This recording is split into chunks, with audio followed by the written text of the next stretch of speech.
السلامونه قدرمنو زه ور بیا راغلی د افغانستان څخه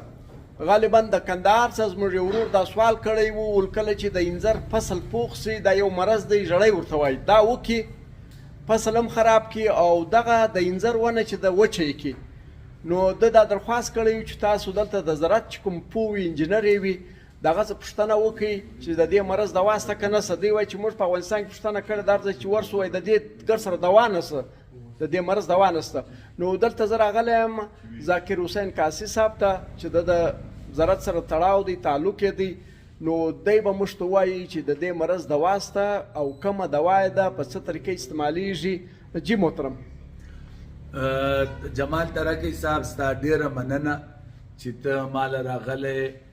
دا د انځر مرض چې دی دا فنګل اټیک ورته وایي جراثیمي اټیک د دې علاج دی چې کوم وخت د انځر پخېدو ته 15 ورځې پاتې ته به د سنجنټا کمپنۍ دا ریورس دوایي دا لیکلی ده ګوره سنجیټا کمپنۍ ریورس دوایي دا ده او صحیح یعنی چې کله دغه انځر پخېږي 15 ورځې مخکې به ته دغه دوایي دا دوا به په استعمالوې نو انشاءالله الرحمن که دوې سپرې په رو کې یوه میاشت چې پخېږي یوه میاشت له مخې ورباندې وکړه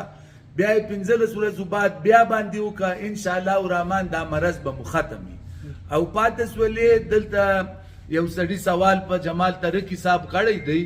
چې دا شاخونه موچیږي شاخونه په دې وچیږي چې هغه ته ښه ان پی کې به ورکوي د ښه کمپنۍ ان پی کې به ورکوي و درختې ته نیم کیلو یا یو کیلو د درخت یوه سایز ته وګورئ هغه ته ښه ان پی کې ورکوي بیا شاخونه نه وچیږي ان پی کې معنا انبار او انبار ان پی کې ټول زراعت د زمینداران ټول ان پی کې پیژني په دې ځای ان پی کې ورته بالکل دا دی د دوا یو خو د مرض دوا دغه ده کله مرض وکي دا سپرې به ورکوي دا په اوبو کې ګډېږي او بیا سپرې کېږي نو دا د دې د مرض دوا سوه او کله چې ته وایي شاخونه یې وچېږي د شاخوغه چې کوم انبار ته ورکوي ان پی کې نوم دی دغه انبار به نیمه کیلو یا 1 کیلو ورکوي نو دا علاج دی نو دغه دی که بیا هم تاسو معلومات مزید غواړئ زه په دغه ویډیو باندې موبایل نمبر پرېږدم په هغه باندې هم ته رابطه کولی سوای که نور څه مسله د زراعت په حواله باندې دغه په باره کې دی معلومات اخیستلی سوای ذاکر حسین زرعي مرکز ذاکر حسین کاسي زرعي مرکز نو دلته چې دی د زراعت ټول معلومات شته دواوې شته تخمونه شته یوه نړۍ مننه مهرباني